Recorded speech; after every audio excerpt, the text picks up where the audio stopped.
These are rules and terms that the avoidance had for my children and I. We were not allowed to take a shower or run the laundry between the hours of 6:30 at night to 8:30 at night because her middle daughter needed to take a shower. And if she had cold water at any point in time during that shower, it was a problem. Before her son would get in my car for any rides I needed to give him, I had to take my car to a car wash. Had to get the car washed, bring the car home, get more cleaning supplies from my house. I had to wipe the car down even further.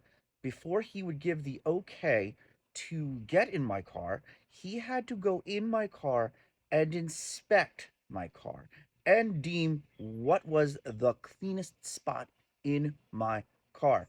Nobody else was allowed to sit in that clean spot. Her oldest daughter was allowed to bake in my kitchen, but was not expected to clean up after herself when she was done. When I asked, hey, could you put some dishes away or maybe wrap up whatever you baked, I was told she didn't have to do it at her last house. She wasn't going to do it here. Her son was not expected to share, which is hard because I have children of my own in this house and we share. When I said, hey, we share in this house, her answer, he was not expected to share his toys at his last house. Anytime I had to drive her son anywhere, the avoidant had to go to her son and, quote, mentally prepare him for the fact that somebody else was going to be driving him to school or an activity. And if the tantrum was harsh enough, he had veto power.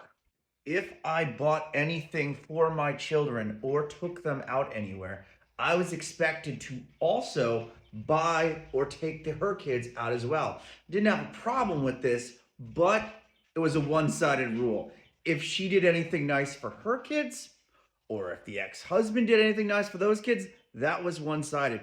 It got so bad, I had to take the Christmas presents I bought my children one year and give them to my ex wife so they could open them at her house to not cause any fights. Wet towels were placed on my nice dining room furniture.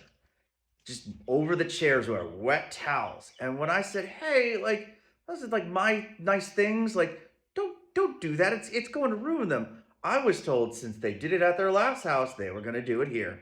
Anytime one of her kids had an outburst, they were either constipated or hungry. They were never responsible for their own actions. And if you tried to make them responsible for any of their actions, somehow you made them do it. One time we were in New York City and the middle daughter started having a panic attack because the buildings were, and I quote, too tall. I didn't know what to do with that, but I got a stern talking to because I apparently was making a face. I wasn't making a face. I was more like, hey, like, whatever we're doing, like, we should probably go do something else because we're making a scene right here. That's right. The buildings in New York were too tall. That's my bad. One time we were at a concert and her middle daughter threw such a fit that the security guy thought that she may have autism and let us go in the VIP area. I kid you not. When I would drive her middle daughter places, I was not allowed to have the radio on or talk to her. It was dead silence. If I had to drive her son anywhere, I had to go with her the day before, and I had to drive and learn the approved route. And if I deviated or made any wrong turn or did anything differently, oh, oh my God. Oh, that one was the worst one. I'm getting flashbacks on that one. Oh, I did it once. And it was the last time I ever drove him.